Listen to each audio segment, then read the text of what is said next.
Haleluya. Kabla hujakaa tuwe na neno la Mungu. Tuwe na neno la Mungu. Leo nataka nifundishe neno la Mungu, kwa nini unapigwa ukiwa kwenye kusudi la Mungu. Haleluya. Shimama tusome neno la Mungu. Tuende katika Yoshua mlango wake wa 7 na mstari wa 6 tukasome hapa. Yoshua akararua mavazi yake, akaanguka kifudifudi mbele ya sanduku la Bwana hata jioni, yeye na wazee wa Israeli wakatia mavumbi vichwani mwao. Yoshua akasema, Bwana Mungu, kwa nini umewavusha watu hawa mto wa Yordani ili kututia katika mikono ya Waamori na kutuangamiza? Laiti tungelikuwa radhi kukaa ngambo ya Yordani.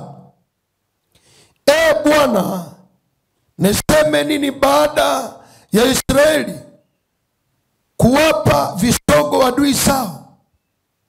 Maana Wakanani na wenyeji wote wa nchi hii watasikia habari hii, nao watatuzingira na kutufuta jina letu katika nchi. Nawe utafanya nini kwa ajili ya jina lako kuu? Bwana akamwambia Yoshua, haya, inuka, mbona umeanguka kifudifudi? Israeli wamefanya dhambi, naam, wamelivunja agano langu nililowaagiza, naam, wametoa baadhi ya vitu vilivyowekwa wakfu. Tena wameiba, tena wamevificha na kuvitia pamoja na vitu vyao wenyewe. Haleluya. Amen. Kwa nini watu wanapigwa? Au kwa nini unapigwa? Kwa nini unapigwa ukiwa kwenye kusudi la Mungu?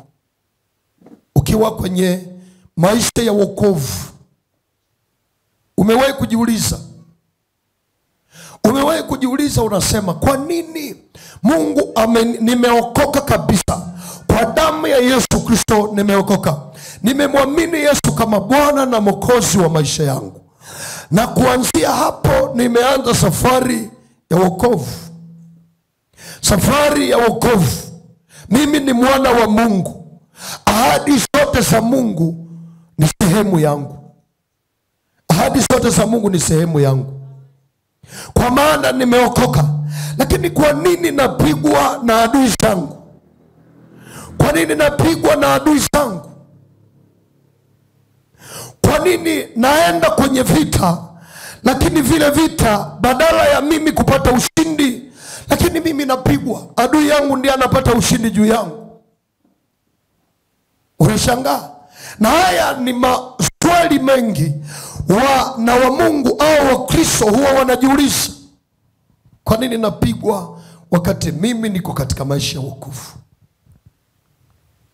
Au kwa nini napigwa wakati mimi niko kwenye maono ya Mungu? Sioni ushindi wakati maono niliyo nayo ni maono ya Mungu. Mungu ndiye aliniambia, Mungu ndiye alinieleza, Mungu ndiye alinitia moyo, Mungu ndiye alinipa kipawa hiki, lakini angalia kwenye kipawa changu sipati ushindi. Mungu ndiye alinisaidia, maono niliyoanza nayo Mungu ndiye akanipa. Nianze biashara, nianze mtaji wa biashara, nianze safari hii, lakini angalia napigwa sana na adui. Wangapi wamewahi kujiuliza? Kumbe nao unajiuliza. Sasa leo utapata jibu katika jina la Yesu. Leo utaipata jibu katika jina la Yesu. Na muomba Roho Mtakatifu, neema ya Mungu iwepo leo hata kwa wale watakao tufuatilia kwenye mitandao yetu ya YouTube, nao wapate neema ya kugundua kwa nini unapigwa wakati wewe unaomba, wakati wewe uko kwenye kusudi la Mungu. Mungu akamwambia Yoshua, hakuna mtu atakaye kushinda siku zote za maisha yako. Anasema hakuna mtu atakaye simama mbele zako siku zote za maisha yako. Kama nilivyokuwa na Musa mtumishi wangu, ni hivyo nitakuwa na wewe. Nitafanya adui wainukao kinyume chako kupigwa mbele yako. Nitakuwa na wewe kama nilivyokuwa na Musa, ndivyo nitakavyokuwa na wewe. Akamwahidi akamwambia, sitakuacha wala sitakupungukia. Uwe hodari na moyo wa ushujaa. Ukisoma katika Yoshua mlango wa 1 mstari wa 1 wa 2 kufika ule wa 8, Mungu anasema hakuna mtu yeyote atakaye simama mbele yako siku zote za maisha yako. Ukiangalia Musa kabla aondoke, Musa kaweka mafuta, akaweka mikono yake juu ya Yoshua, akaweka mikono yake juu ya Yoshua, kwamba Yoshua, ni wewe utakayeridhisha watu, utakayewezesha watu kuingia katika ahadi zao. Amen. Mungu akawa ameongea na Yoshua maneno mema, maneno mazuri, na Yoshua akaanza safari. Ishara za Mungu zikawa pamoja naye, akawa na ujasiri.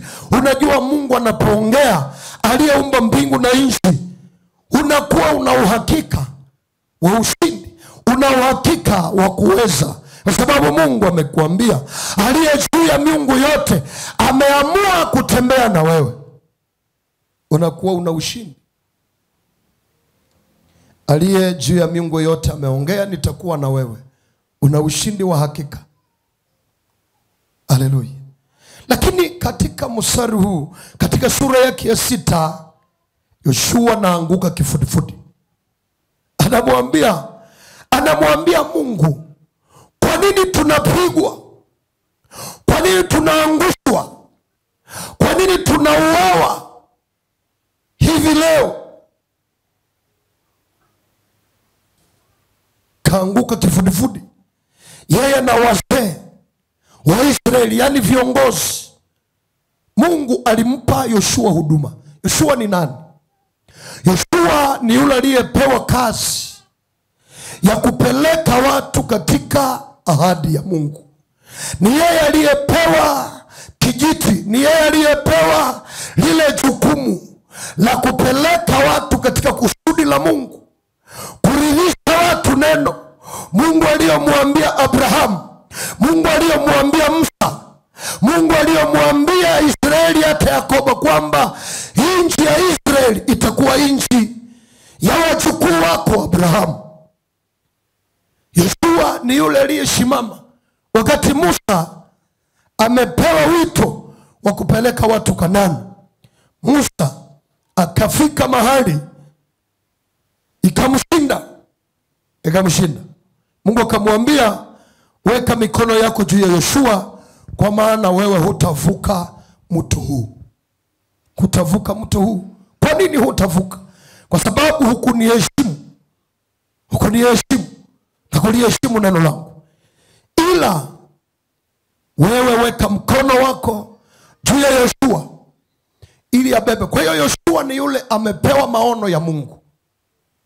Yeye ndiye anapeleka watu katika nchi ya ahadi, nchi walioahidiwa, nchi ambayo Mungu ameamua kuwapa watu wake. Ndio Yoshua anapeleka watu pale. Hasa Yoshua akasimama kwa ujasiri huu, na Mungu akaongea naye akamwambia, usiogope wala usifadhaike. Nitakuwa na wewe usiku na mchana, mpaka watu hawa uwaridhishe ahadi niliyowaambia baba zao kwamba nitawapa. Naye kwa ujasiri huo, naye kwa wito huo, Yoshua kawa katika kusudi la Mungu, na Yoshua akasimama wima na akaanza kuongoza watu. Na hapa Yoshua akafika kwenye mto wa Yordani, Mungu akafanya ishara, wakavuka. Akafika kwenye mji wa Yeriko, Mungu akafanya ishara, wakaushinda mji wa Yeriko. Wakauendea mji wa pili ambao unaitwa mji wa Ai. Yoshua akawaambia maakida na majemadari, mji huu wa Ai ni mdogo sana, tusiende watu wengi wa vita, nendeni watu tu wachache mkaupiga ule mji ili tuendelee, kwa sababu Mungu wetu ni pamoja nasi. Wakaendea mji wa pili. Walipofika kwenye mji wa pili wakapigwa na watu kama 36 wakauawa. Watu 36, watu 36 wakauawa katika kambi ya Yoshua. Katika kambi ya Yoshua, Yoshua akajiuliza, itawezekanaje adui atushinde na aangushe katika kambi yangu watu 36? Namba moja, ili ujue kwa nini unapigwa, lazima uwe mtu wa maombi. Haleluya. Lazima uwe mtu wa maombi, ndipo utajua kwa nini umeokoka, kwa nini uko kwenye ndoa Mungu aliyokubali lakini unapigwa ndani yake. Kwa sababu ndoa yako Mungu ndiye alianzisha, na Mungu kanena kwamba hii ndio ndoa nimeikubali, na ikaenda madhabahuni na watu wakasherekea, lakini angalia unapigwa ndani. Namba moja, kuomba. Ili ujue kwa nini unapigwa, kwa nini unashambuliwa, kwa nini maadui wanakushinda wakati Mungu alikuahidi ushindi, omba. Yoshua akaomba, na yale maombi akaanguka kifudifudi. Akaita timu yote ya wazee wanaomzunguka, au akaita timu lake au sentire yake, watu wanaomzunguka akawaita kwenye maombi. Wakaomba kuanzia asubuhi hadi jioni, wakarusha mavumbi juu, wakarusha mavumbi juu. Kwa nini tumekuwa tunazika wakati ambapo ulituahidi ushindi? Ndio unatakiwa. Kwa nini nalia wakati ndoa hii Mungu aliniahidi ushindi ndani yake? Kwa nini nalia biashara hii tulipoanza ilianzia madhabahuni, hata nikapeleka mbegu yangu, nilipoanza kazi nikapeleka mbegu ya kazi, na kila siku naleta fungu langu la 10 kwenye madhabahu, lakini imewezekanaje nipigwe wakati fungu langu la 10 liko madhabahuni? Na hii kazi nilipoianza nilianzia madhabahuni, nikaweka mbegu kwenye madhabahu ili madhabahu iende nami kwenye biashara, lakini angalia nimepigwa. Na nilipoanza nikapata ushindi, nikapata uwezo, nikawa na ushuhuda, nikawa na furaha, lakini angalia sasa napigwa. Namba moja, omba. Yoshua kaomba, kamuuliza Mungu. Kamuuliza Mungu. Sio maombi tu kwamba Mungu nipe ushindi, sio maombi kwamba unipe ushindi. Akamuuliza Mungu, kaingia kwenye maombi ya kumuuliza Mungu. Kumuuliza Mungu, wewe uliniahidi ushindi, wewe uliniahidi kila mtu atakayesimama mbele yangu atapigwa. Angalia sasa kwenye kambi yangu watu 36 wameanguka na hatutawaona tena. Sababu mtu akifa huwezi kumuona, hawezi kurudi. Kifo haina tabia ya kurudisha watu, ikiwabebe mewabeba.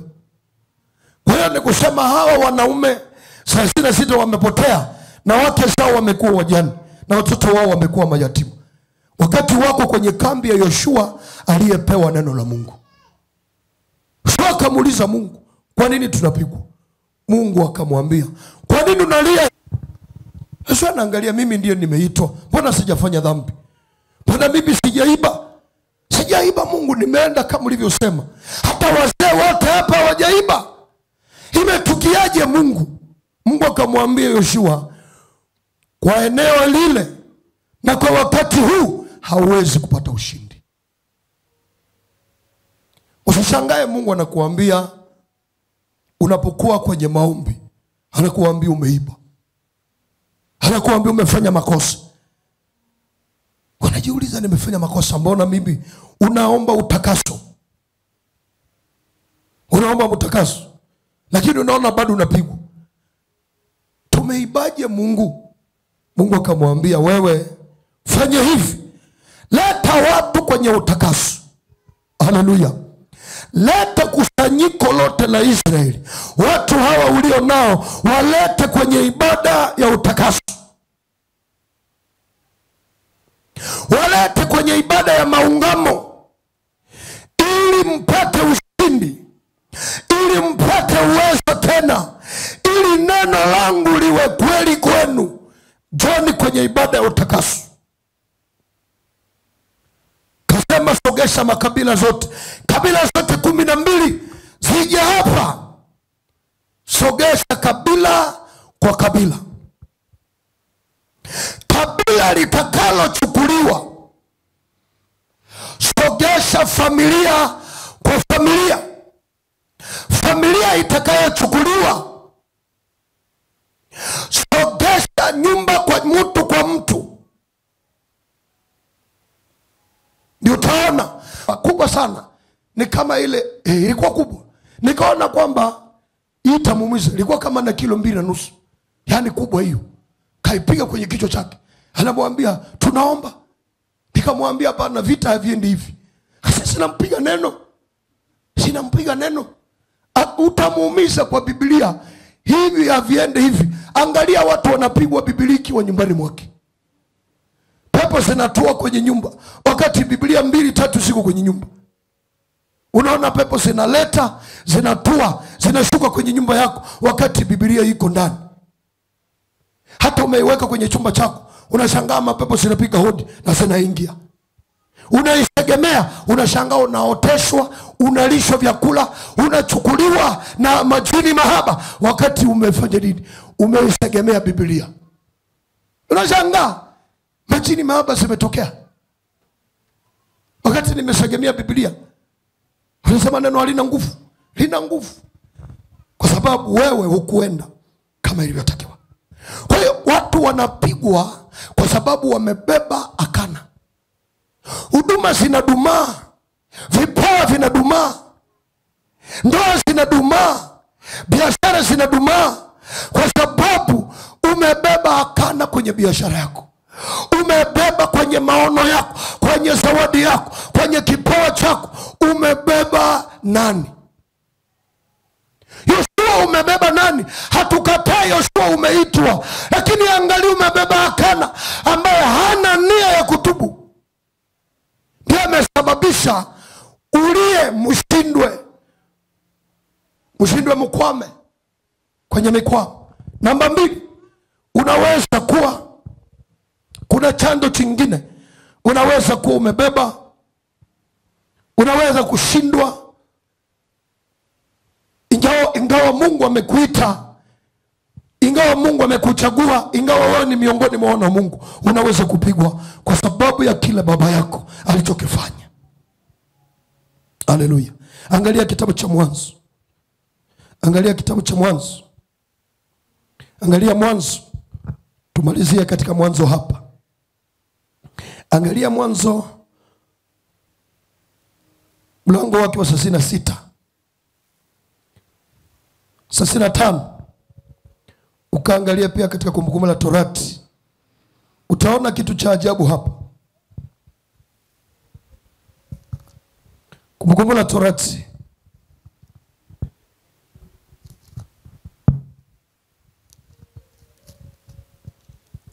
Angalia Kumbukumbu la Torati.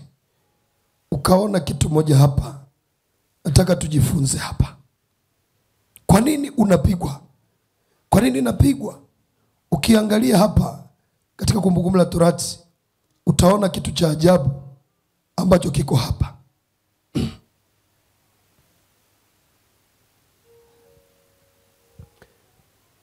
Kumbukumbu la Torati 63. Kumbukumbu la Torati 63 mstari wa 6 inasema hivi: Rubeni aishi asife, lakini watu wake wawe wachache. Soma nami 1, 2, 3. Kumbukumbu la Torati 33 mstari wa 6 tuende. Rubeni aishi asife, lakini watu wake wawe wanini? Wawe wachache. Enda kwenye Mwanzo. Enda kwenye Mwanzo 36:5. Angalia mstari wake wa 22 katika Mwanzo 35 mstari wake ule wa 22. Ikawa Israeli alipokuwa akikaa katika nchi ile, Rubeni akaenda kalala na Bilha, suria wa baba yake Israeli, akasikia. Basi hao wana wa Yakobo walikuwa 12. Angalia, Biblia inasema ikawa Israeli alipokuwa anakaa katika nchi ile, Rubeni mzaliwa wake wa kwanza akaenda kachukua Bilha, suria wa Yakobo, akalala naye. Israeli baba yake akasikia, akanyamaza.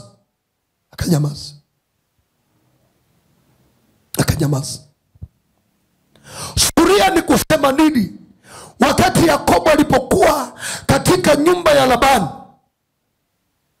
alimpenda Rasheli, alimpenda Rakeli, na alitumika kwa ajili yake miaka 14. Kwa maana miaka 7 ili apewa Rakeli alipewa Lea, na alipopewa Lea akapewa na wapili anaitwa Zilpa. Akapewa wapili akaitwa Zilpa, akatumika miaka 7 mingine. Akapewa Rakeli, akapewa pia Bilha kama mke mwingine wa 4. Kwa hiyo Yakobo akajikuta kwenye sheria za nchi ya Labani ameoa wanawake 4, hasa wana miaka tofauti tofauti.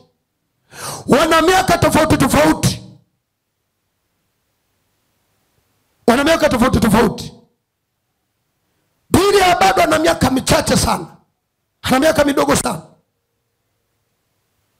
Zilpa ana miaka michache sana. Lakini hawa wote nao wakomae, nao ni watakuwa wake wa Yakobo halali. Yani wamekubalika na sheria za kule Pandaramu na sheria za kule kwa Labani. Kwa hiyo Yakobo anajikuta ana wake 4, wakati yeye alitafuta moja. Lakini kwa sababu ya mahali alikaa, mazingira aliyokaa ndani yake, ikamlazimu achukua wanawake 4. Kuna watu ambao kwa sababu ya mazingira, kwa ajili ya mazingira tunaosaliwa ndani, umejikuta kuna vitu ambavyo umevibeba ila haikuwa nia yako. Lakini kwa sababu ya eneo tunalokaa ndani yake, limetugharimu, limetulazimu tukimbie.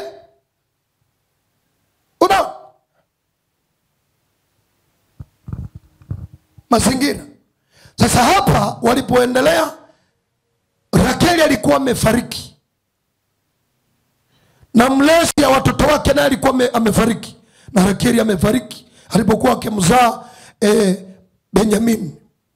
Sasa wakati huyu Rubeni amekomaa, amekuwa mtoto mkubwa,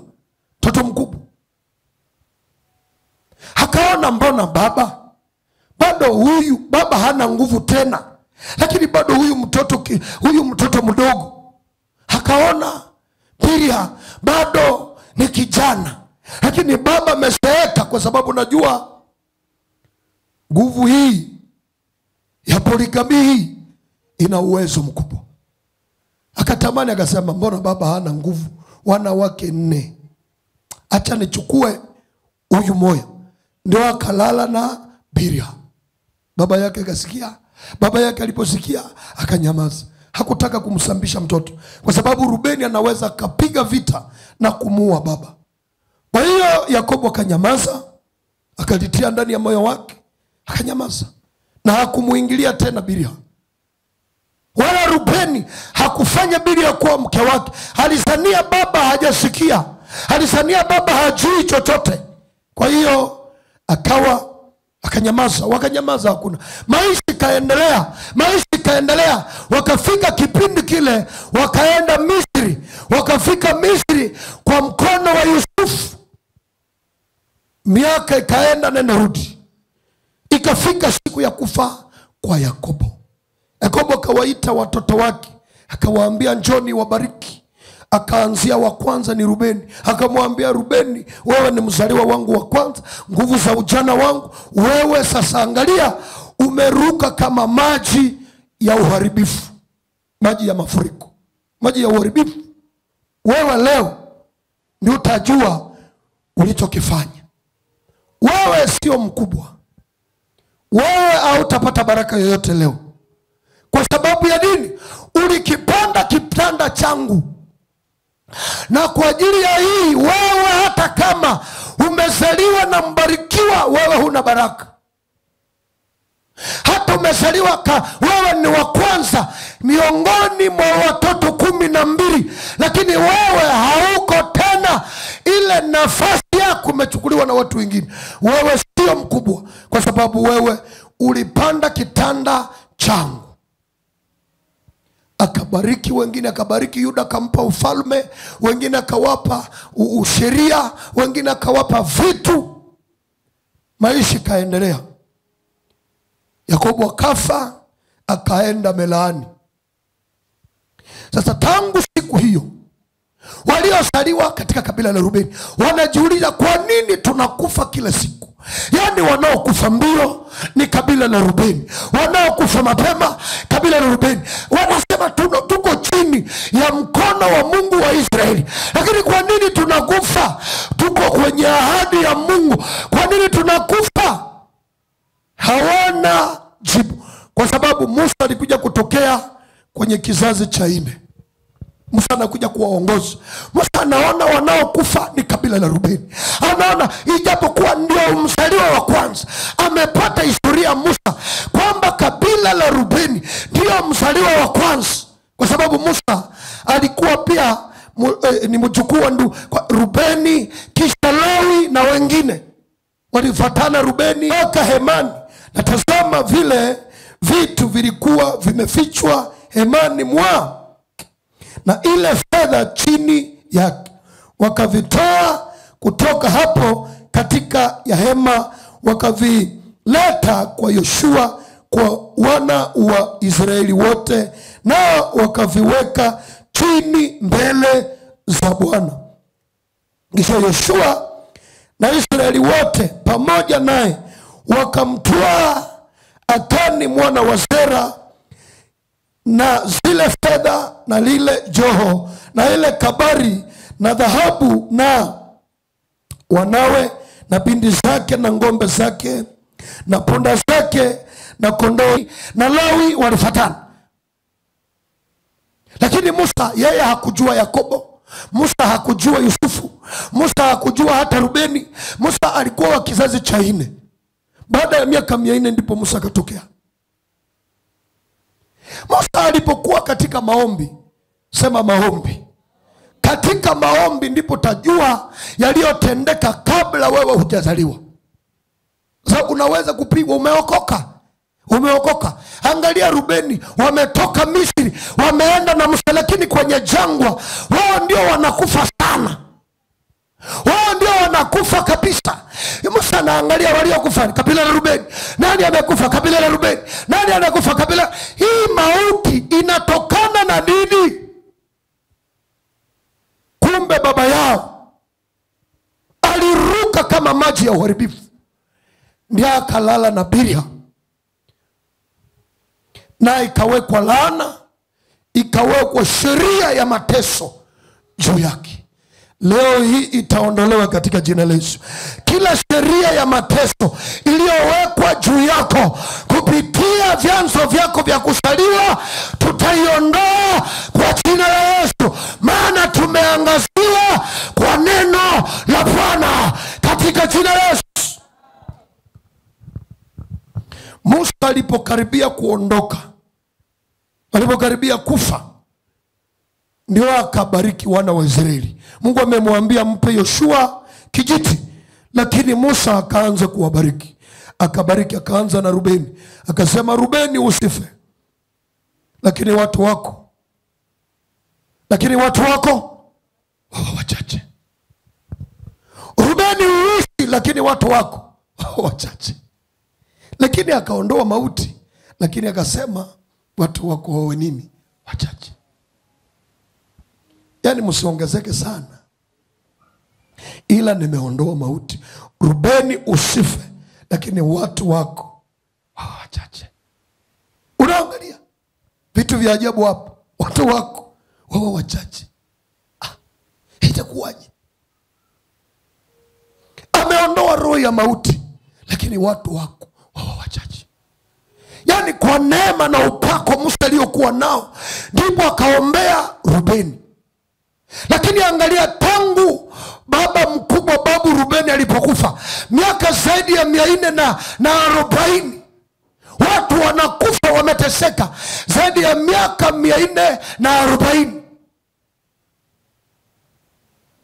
Tangu mambo yale yaliyotendeka, wanaishi chini ya kipigo.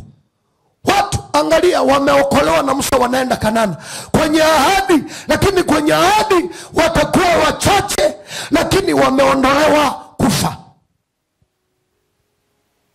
Leo hii Yesu amekuondolea kifo katika jina la Yesu. Biblia inasema kama vile Musa alitenda Pasaka, vile Yesu Kristo amekuwa Pasaka yetu, kuondoa roho ya mauti isiendelee kuua biashara yako. Haleluya! Roho ya mauti iliyokaa kwenye biashara yako tunaiondoa leo katika jina la Yesu. Roho ya mauti iliyokaa kwenye uzao, roho ya magonjwa, roho ya taabu, roho ya kushindwa, roho ya kuchelewa, roho ya kutokuongezeka inayotokana na papu yako, tunaiondoa leo katika jina la Yesu. Tunaondoa leo kwa damu ya mwana-kondoo. Tuna haki ya ushindi.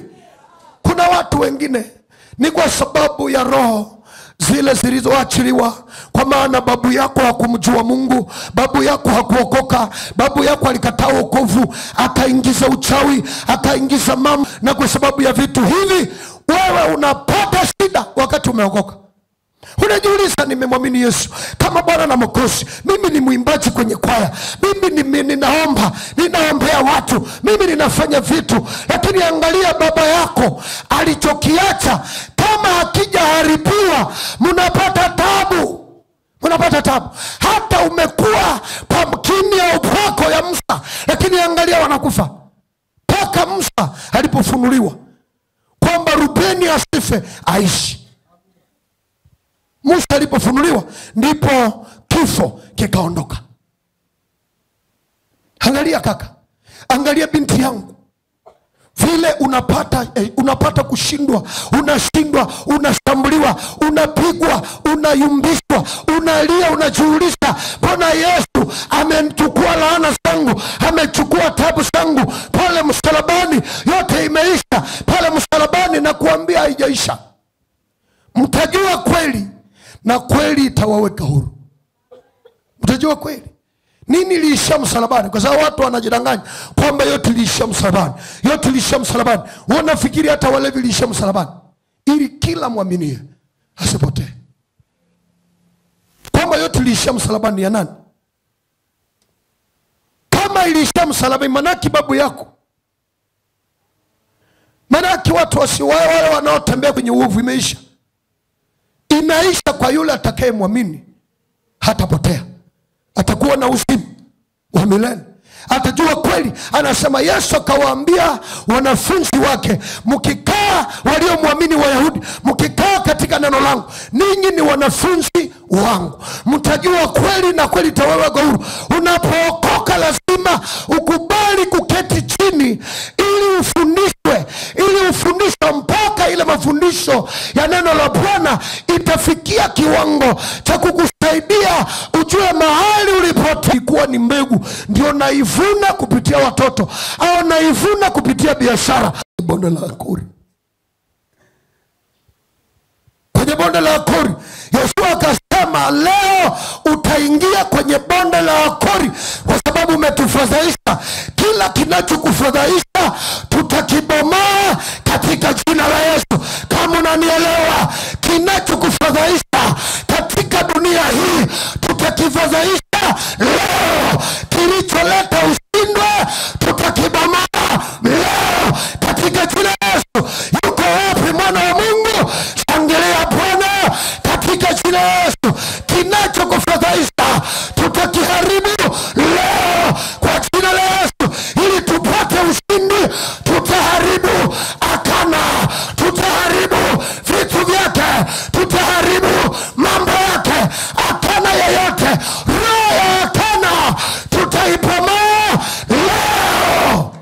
Leo nilijua amina zitakuwa chache, lakini haitazuia tusiharibu Akana leo katika jina Yesu. Maana lengo letu tufikie kusudi la Mungu. Lengo yako ufikie kusudi la Mungu, utafikia kusudi la Mungu, kwa sababu Akana ataanguka leo kwa jina la Yesu. Tabia za Akana zitaanguka leo, zitaanguka leo. Tamaa hizi, akasema nilishikwa na tamaa, nikaona kabinti kamoja, nikaona kakitu kazuri, nikakabeba. Ukasahau kwamba tuko kwenye huduma, ukasahau kwamba tuko kwenye kazi ya Mungu, ukakabeba. Hakuna aliyeona, lakini kipigo kilichoko kinamaanisha kuna sababu. Kwa sababu kila jambo lina sababu. Ukiomba mara 2 mara 3 huoni jibu, kuna sababu. Kuna sababu. Shida mnazozibeba, shida watu wanazobeba, kuna sababu. Na ile sababu kiondolewa, unafikia ushindi. Inafikia ushindi. Hapa sasa, hapa Yoshua walipokuwa wamemteketeza, Mungu akamwambia usiogope kwa kifo cha Akana. Wewe enda mbele. Muende Hai sasa. Muende pale mlikopigwa mkaone sasa. Wakaenda kwenye mji wa Hai. Mji wa Hai ukafikiria kwamba sasa saa hii tunawapiga, tuliua watu 36, tutaua wote. Lakini wakashangaa, mji ambao ulishindwa, mji ambao ulikuwa umeua watu 36, lakini Yoshua akapeleka tena watu kwa aina ya pili, baada ya kujitakasa, baada ya kutubu, baada ya kutakasa taifa. Wakaenda Hai, wakaipiga na kuiteketeza. Haleluya. Mahali ulishindwa utaweza kwa jina la Yesu. Na tabiri asubuhi ya leo kwamba mahali ulishindwa utaweza, mahali ulipigwa utapiga wewe katika jina la Yesu. Kwa maana roho yako imetengenea mbele za Bwana katika jina la Yesu. Mahali ulipata kipigo utapata ushindi, utapata ushindi. Akapata ushindi. Aikapigwa kwa hali ya juu, kwa hali ya juu. Akajiuliza, wao walifikiri kwamba Israeli ni watu wa mchezo, tunaenda kuwaua. Hauawe mtu hapa katika jina la Yesu. Hafi mtu hapa kwa jina la Yesu Kristo. Hafi mtu hapa. Baada ya utakaso walienda kwenye vita wakashinda. Angalia, baada ya kutakasa moyo wako, familia yako, kitakachofuata enda kwenye maombi. Utaona majibu yatatokea, utaona neema itatokea, utaona ushindi utatokea. Kwa maana walikuwa hawana neema tena, walikuwa hawana uwezo tena, walikuwa hawana kibali tena, walikuwa hawana nguvu ya ushindi tena. Lakini baada ya kutengeneza hapa, ushindi ukawa pamoja nao. Neema, ahadi ya Mungu, neno la Mungu likawa kweli. Usishangae ukipigwa ukibeba Biblia. Hata wengine ukisegemea unashambuliwa na mapepo, wakati umeifanya Biblia kama segemeo. Tulienda kuombea mtu, na mtu mmoja alikuwa mtumishi wa Mungu. Sasa yeye akaona mapepo ili ziondoke, akachukua Biblia ndio akaipiga mtu, akakuwa anaipiga mtu. Tulienda kuombea mtu sehemu za hapa Lusando, nikaona napiga mtu Biblia. Nikasema utamuumiza kaka, utamuumiza. Akasema hapana, nimeona nitumie neno ili ziondoke mapema. Na ilikuwa Biblia kubwa sana, ni kama ile ilikuwa kubwa. Nikaona kwamba itamuumiza. Ilikuwa kama na 2.5 kilo, yani kubwa hiyo. Kaipiga kwenye kichwa chake, Anamwambia tunaomba. Nikamwambia hapana, vita haviendi hivi. Sasa sinampiga neno. Utamuumiza kwa Biblia. Hivi haviende hivi. Angalia watu wanapigwa Biblia ikiwa nyumbani mwake. Pepo zinatua kwenye nyumba wakati Biblia 2-3 ziko kwenye nyumba. Unaona pepo zinaleta, zinatua, zinashuka kwenye nyumba yako wakati Biblia iko ndani. Hata umeiweka kwenye chumba chako, unashangaa mapepo zinapiga hodi na zinaingia. Unaisegemea, unashangaa unaoteshwa, unalishwa vyakula, unachukuliwa na majini mahaba wakati umefanya nini? Umeisegemea Biblia. Unashangaa majini mahaba zimetokea wakati nimesegemea Biblia. Unasema neno halina nguvu. Lina nguvu kwa sababu wewe hukuenda kama ilivyotakiwa. Kwa hiyo watu wanapigwa kwa sababu wamebeba akana. Huduma zinadumaa, vipawa vinadumaa, ndoa zinadumaa, biashara zinadumaa kwa sababu umebeba akana kwenye biashara yako. Umebeba kwenye maono yako, kwenye zawadi yako, kwenye kipawa chako. Umebeba nani? Yoshua umebeba nani? Hatukatai Yoshua umeitwa, lakini angalia umebeba akana ambaye hana nia ya kutubu. Ndiye amesababisha ulie mshindwe mkwame kwenye mikwamo.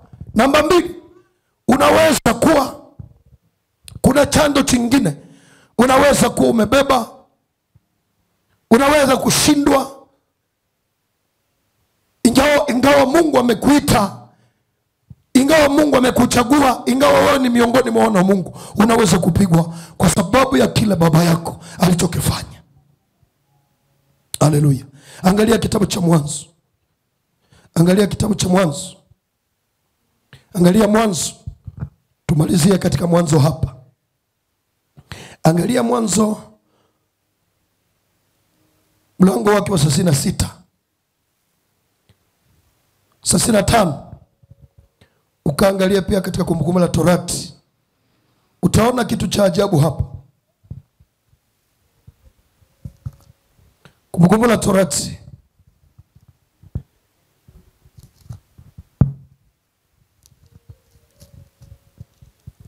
Angalia Kumbukumbu la Torati. Ukaona kitu moja hapa. Nataka tujifunze hapa. Kwa nini unapigwa? Kwa nini napigwa?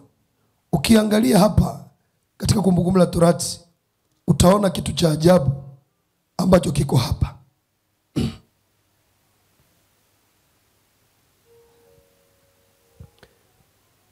Kumbukumbu la Torati 33.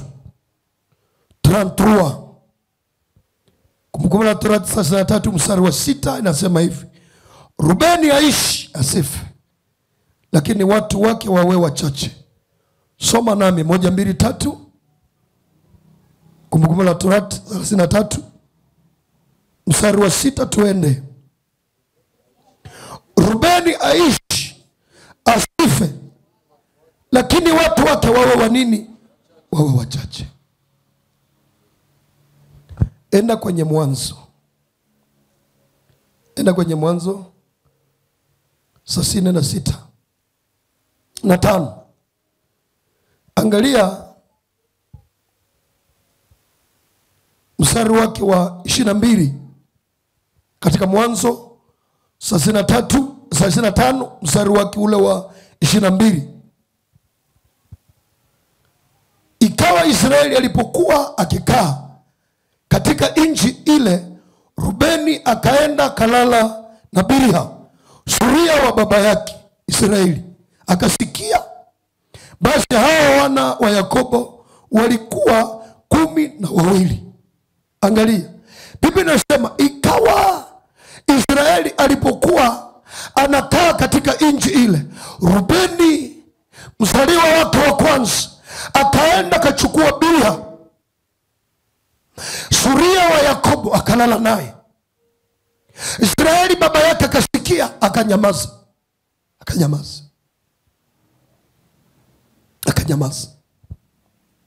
Suria ni kusema nini? wakati Yakobo alipokuwa katika nyumba ya Labani, alimpenda Rasheli, alimpenda Rakeli, na alitumika kwa ajili yake miaka 14. Kwa maana miaka 7 ili apewa Rakeli alipewa Lea.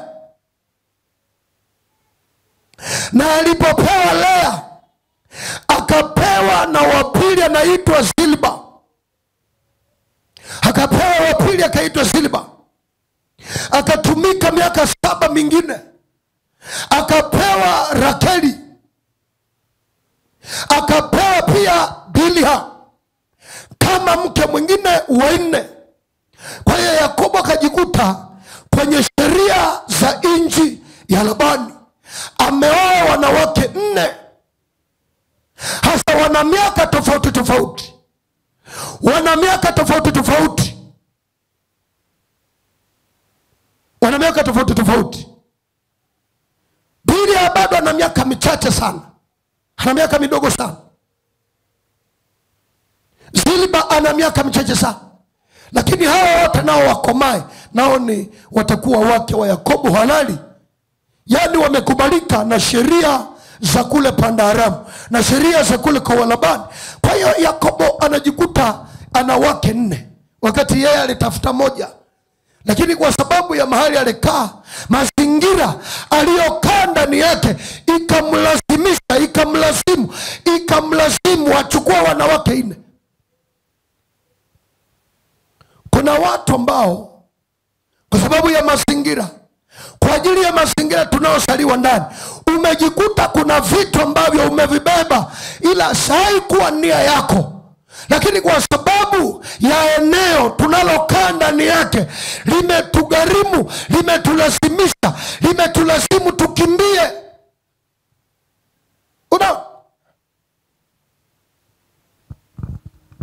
Mazingira. Sasa hapa walipoendelea, Rakeli alikuwa amefariki. Na mlezi ya watoto wake naye alikuwa amefariki. Na Rakeli amefariki alipokuwa akimzaa Benjamin. Sasa wakati huyu Rubeni amekomaa, amekuwa mtoto mkubwa. Akaona mbona bado huyu baba hana nguvu tena. Lakini bado huyu mtoto mdogo. Akaona Bilha bado ni kijana. Lakini baba amezeeka, kwa sababu najua nguvu hii ya poligami hii ina uwezo mkubwa. Akatamani, akasema mbona baba hana nguvu, wanawake 4, acha nichukue huyu moja. Ndio akalala na Bilha. Baba yake akasikia. Baba yake aliposikia akanyamaza. Hakutaka kumsambisha mtoto, kwa sababu Rubeni anaweza kapiga vita na kumuua baba. Kwa hiyo Yakobo akanyamaza, akalitia ndani ya moyo wake, akanyamaza na hakumuingilia tena Bilha. Wala Rubeni hakufanya Bilha kuwa mke wake. Alizania baba hajasikia, alizania baba hajui chochote. Kwa hiyo akanyamaza, wakanyamaza, hakuna. Maisha ikaendelea, wakafika kipindi kile, wakaenda Misri. Wakafika Misri kwa mkono wa Yusufu. Miaka ikaenda nenda rudi. Ikafika siku ya kufa kwa Yakobo. Yakobo akawaita watoto wake, akawaambia njoni wabariki. Akaanzia wa kwanza ni Rubeni. Akamwambia Rubeni, wewe ni mzaliwa wangu wa kwanza, nguvu za ujana wangu. Wewe sasa angalia, umeruka kama maji ya uharibifu, maji ya mafuriko, maji ya uharibifu. Wewe leo ndio utajua ulichokifanya. Wewe sio mkubwa. Wewe hautapata baraka yoyote leo. Kwa sababu ya nini? Ulikipanda kitanda changu. Na kwa ajili ya hii, wewe hata kama umezaliwa na mbarikiwa, wewe huna baraka. Hata umezaliwa wewe ni wa kwanza miongoni mwa watoto 12, lakini wewe hauko tena. Ile nafasi yako imechukuliwa na watu wengine. Wewe sio mkubwa, kwa sababu wewe ulipanda kitanda changu. akabariki wengine, akabariki Yuda akampa ufalme, wengine akawapa sheria, wengine akawapa vitu. Maisha kaendelea. Yakobo akafa, akaenda melaani. Sasa tangu siku hiyo waliozaliwa katika kabila la Rubeni wanajiuliza, kwa nini tunakufa kila siku? Yani wanaokufa mbio ni kabila la Rubeni, wanaokufa mapema kabila la Rubeni. Wanasema tuko chini ya mkono wa Mungu wa Israeli, lakini kwa nini tunakufa? Tuko kwenye ahadi ya Mungu, kwa nini tunakufa? Hawana jibu, kwa sababu Musa alikuja kutokea kwenye kizazi cha 4. Musa anakuja kuwaongoza. Musa anaona wanaokufa ni kabila la Rubeni. Anaona ijapokuwa ndio mzaliwa wa kwanza, amepata historia Musa kwamba kabila la Rubeni ndio mzaliwa wa kwanza, kwa sababu Musa alikuwa pia ni mjukuu wa Rubeni, kisha Lawi na wengine walifuatana. Rubeni na Lawi walifuatana. Lakini Musa yeye hakujua Yakobo, Musa hakujua Yusufu, Musa hakujua hata Rubeni. Musa alikuwa wa kizazi cha 4. Baada ya miaka 400 ndipo Musa akatokea. Musa alipokuwa katika maombi, sema maombi. Katika maombi ndipo tajua yaliyotendeka kabla wewe hujazaliwa. Sasa unaweza kupigwa umeokoka. Angalia Rubeni, wametoka Misri, wameenda na Musa, lakini kwenye jangwa wao ndio wanakufa sana. Wao ndio wanakufa kabisa. Musa anaangalia waliokufa kabila la Rubeni. Nani amekufa? Kabila la Rubeni. Nani anakufa? Kabila. Hii mauti inatokana na nini? Kumbe baba yao aliruka kama maji ya uharibifu, ndiye akalala na Biria, na ikawekwa laana, ikawekwa sheria ya mateso juu yake. Leo hii itaondolewa katika jina la Yesu. Kila sheria ya mateso iliyowekwa juu yako kupitia vyanzo vyako vya kusaliwa, tutaiondoa kwa jina la Yesu, maana tumeangaziwa kwa neno la Bwana katika jina la Yesu. Musa alipokaribia kuondoka, alipokaribia kufa, ndio akabariki wana wa Israeli. Mungu amemwambia mpe Yoshua kijiti, lakini Musa akaanza kuwabariki. Akabariki, akaanza na Rubeni. Akasema, Rubeni usife, lakini watu wako wawe wachache. Rubeni uishi, lakini watu wako wawe wachache. Lakini akaondoa mauti, lakini akasema watu wako wawe nini? Wachache. Yani msiongezeke sana, ila nimeondoa mauti. Rubeni usife, lakini watu wako wawe wachache. Unaangalia vitu vya ajabu hapo. Watu wako wawe wachache. Itakuwaje?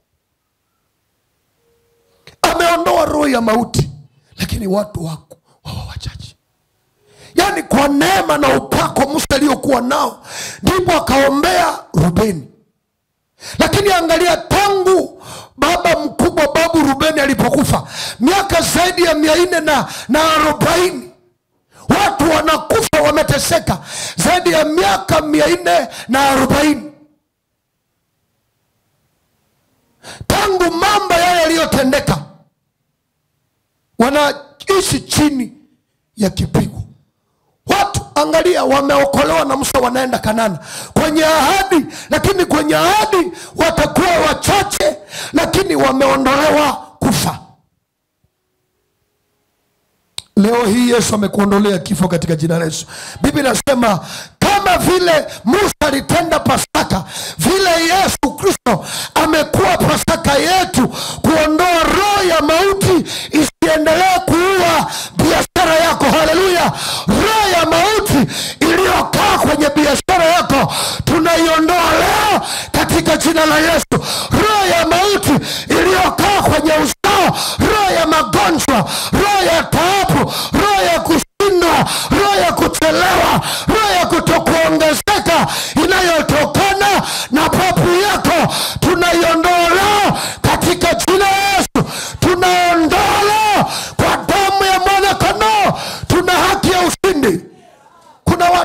mwingine ni kwa sababu ya roho zile zilizoachiliwa. Kwa maana babu yako hakumjua Mungu, babu yako hakuokoka, babu yako alikataa wokovu, akaingiza uchawi, akaingiza mambo, akaingiza vitu, na kwa sababu ya vitu hivi wewe unapata shida wakati umeokoka. Unajiuliza, nimemwamini Yesu kama Bwana na Mwokozi, mimi ni mwimbaji kwenye kwaya, mimi ninaombea watu, mimi ninafanya vitu, lakini angalia baba yako alichokiacha. Kama hakijaharibiwa, mnapata tabu. Hata umekuwa kimya upako ya Musa, lakini angalia wanakufa. Paka Musa alipofunuliwa kwamba Rubeni asife aishi, Musa alipofunuliwa ndipo kifo kikaondoka. Angalia kaka, angalia binti yangu, vile unapata kushindwa, unashindwa, unashambuliwa, unapigwa, unayumbishwa, unalia, unajiuliza, mbona Yesu amechukua laana zangu, amechukua tabu zangu pale msalabani? Yote imeisha pale msalabani, na kuambia haijaisha. Mtajua kweli na kweli itawaweka huru. Mtajua kweli nini liisha msalabani, kwa sababu watu wanajidanganya kwamba yote liisha msalabani, yote liisha msalabani. Wanafikiri hata walevi liisha msalabani, ili kila muaminie asipotee. Kwamba yote liisha msalabani ya nani? Kama iliisha msalabani, manaki babu yako, manaki watu wale wanaotembea kwenye uovu, imeisha. Inaisha kwa yule atakaye muamini, hatapotea, atakuwa na uzima wa milele, atajua kweli. Anasema Yesu akawaambia wanafunzi wake, mkikaa, waliomwamini Wayahudi, mkikaa katika neno langu, ninyi ni wanafunzi wangu, mtajua kweli na kweli itawaweka huru.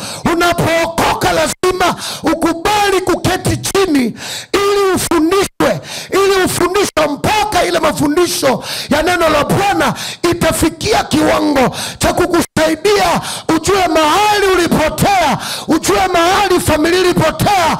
Itakusaidia kuelekeza maombi, itakusaidia kuomba, maana vingine ulivyovifanya havikuishia pale ulikovitendea. Maana dhambi ulizofanya zingine zilikuwa mbegu, zinaenda mpaka uzee wako. Ili usikatishi, unahitaji kujua kweli, kwa sababu kuna vitu vingine ulivyofanya vinaenda mpaka uzee wako. Ili uviharibu, ili uviondoe, unahitaji kukaa kwenye madhabahu ya Mungu. Namba 2, lazima ukae kwa neno la Mungu. Ukae kwenye madhabahu, ukae kwa Mungu bila kurupuka. Usije kwa ajili ya mahitaji kwamba naenda nikijibiwa niondoke. Yani Mungu Yesu Kristo awe Bwana na Mwokozi wako, na ukae ufundishwe. Utakapofundishwa utaifahamu kweli, na kweli itakuweka huru. Katika Hosea mlango wake ule wa 6, mlango wa 4 mstari wa 6, anasema watu wangu wanaangamia kwa kukosa kujua, kwa sababu hawajui. Biblia inasema Mordekai alipojua ikamsaidia kuomba. Alipojua yote aliyojua yote, na kwamba sahihi zimewekwa na tarehe zimewekwa, alipojua yote akaomba, na maombi kapatikana, ikapata jibu. Je, unajua yote? Unajua ni Akani? Huyu si Akani, ni tofauti na Akani. Kwa hiyo sishangae, niliwaambia mfano hapa. Yesu anakutana na kipofu tangu kusaliwa. Wanafunzi wakamuuliza, nani katikati yake na wazazi aliyetenda dhambi ili huyo kipofu? Ni dhambi zake ndio zimemfanya wewe kipofu, au ni dhambi za wazazi ndio zimemfanya wewe kipofu? Yesu akawaambia, huyu hakutenda dhambi, wala wazazi wake, wala yeye mwenyewe, lakini hii amekuwa hivi ili kazi ya Mungu itendeke ndani yake. Akakutana mwingine, wakapasua ile roof kule juu, wakamshusha amepooza. Yesu akamwambia, dhambi zako zimesamehewa. Dhambi zako zimesamehewa. Sasa tukiona amepooza, sisi tungemwekea mkono, kwa sababu amepooza, tungemwekea mkono, simama, alafu anashindwa kusimama, kwa sababu dhambi yake haijasamehewa. alipoambiwa dhambi yako imesamehewa, akainuka akajibebea kitanda. Kwa hiyo vyanzo vya mateso vina sababu mbalimbali. Umeitwa, Rubeni alikuwa miongoni mwa safari ya kwenda Kanana, lakini bado watu wake wanakufa. Haleluya. Yoshua ameambiwa na Mungu, lakini amepigwa hai. Lazima kae ulize Mungu, asikie Bwana anasema nini kuhusu maisha yake. Tunapokuja kanisani, tunataka tusikilize Mungu anasema nini kuhusu maisha yetu. Anatuelekeza wapi? Atatumia kinywa cha mhubiri kwa njia gani kuhusu maisha yangu? Halafu naona kumbe uovu niliofanya miaka 10 iliyopita ilikuwa ni mbegu, ndio naivuna kupitia watoto, au naivuna kupitia biashara, au naivuna kupitia hili. Unashangaa pesa zimekuogopa. Umeshangaa ni wewe ni kama Petro. Petro alikuwa kwenye bahari ya ziwa ya Nazareti, ya Genezareti, ya Galilaya ya Kana. Ziwa lililo na samaki, bahari lililo na samaki, lakini akawa hana, kwa sababu alikaa kwenye misingi ya Zabuloni na Naftali. Na Naftali alikuwa kwenye kivuli cha mauti, na Zabuloni kwenye kivuli cha mauti. Kuna makosa Naftali na Zabuloni walioyafanya, Yesu alikuja kuyaondoa. Haleluya.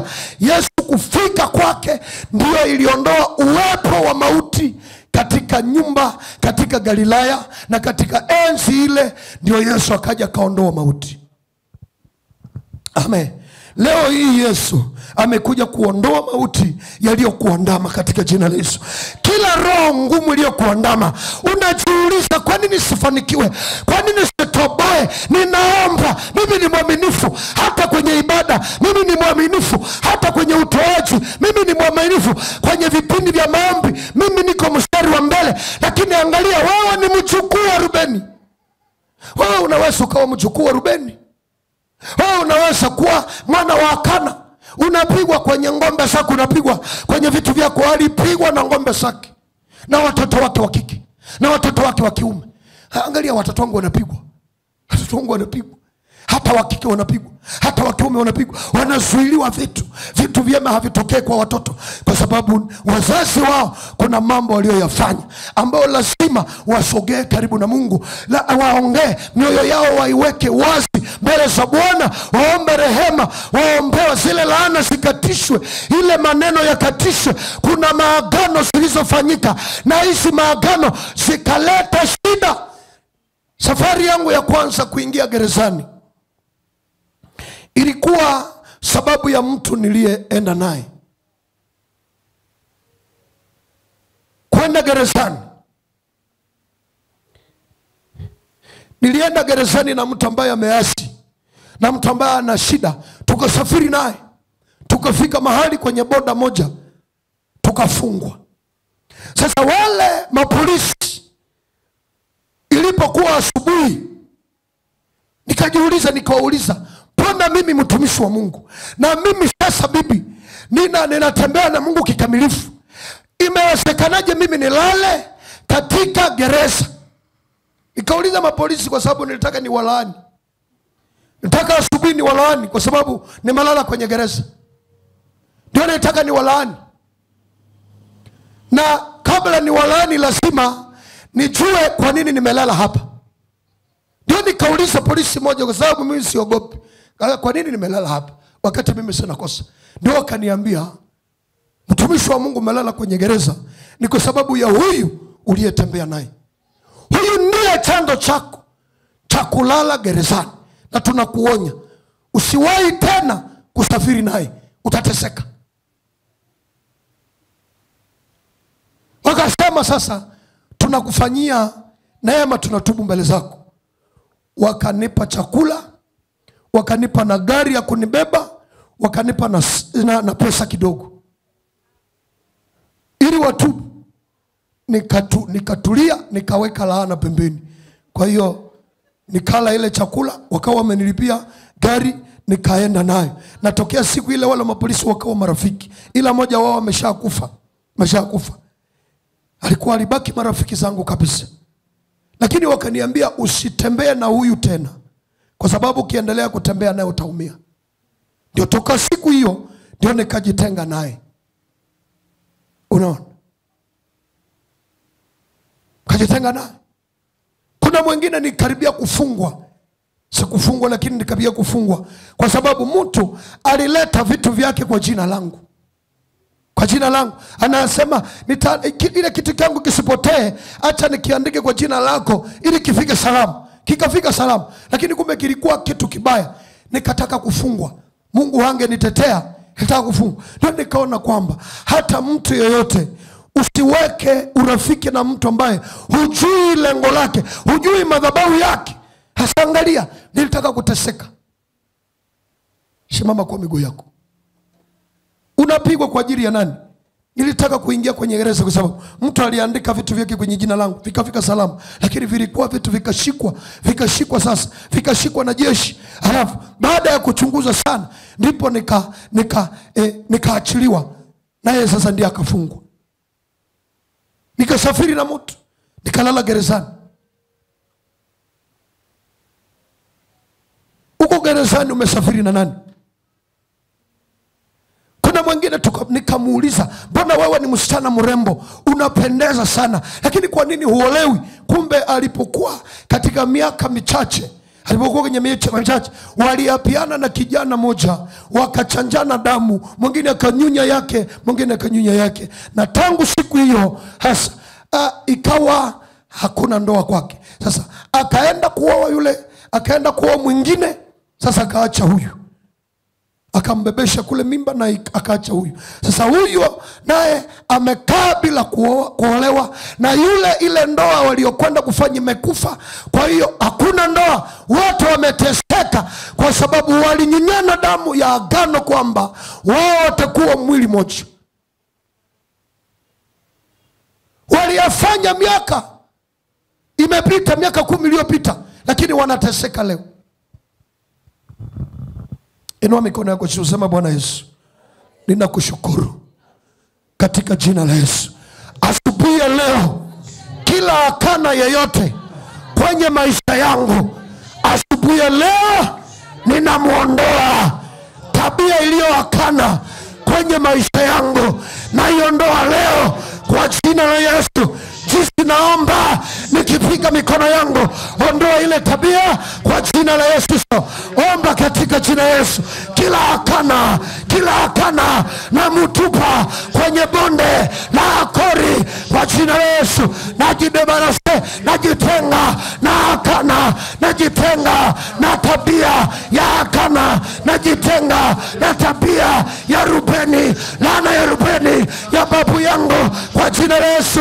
Naachana nayo asubuhi ya leo, naachana nayo asubuhi ya leo. Kila kiapo cha ujinga na kivunja asubuhi ya leo. Kila kiapo cha ujinga na kivunja asubuhi ya leo. Roho yote iliyoleta nilie na ipomoa na iharibu asubuhi ya leo. Siku ya leo, siku ya leo, siku ya leo, siku ya leo, siku ya leo, siku ya leo, siku ya leo, siku ya leo, siku ya leo, siku ya leo, katika jina la Yesu, katika jina la Yesu, katika jina la Yesu, katika jina la Yesu. Asubuhi ya leo, asubuhi ya leo, asubuhi ya leo, asubuhi ya leo, asubuhi ya leo, watoto wangu hawataangamia, vitu vyangu havitaangamia, watu wangu hawataangamia, mambo yangu hayataangamia, mashamba yangu hayataangamia, kwa jina la Yesu, kwa jina la Yesu, kwa jina la Yesu. Onodeshe. Inua mikono yako juu.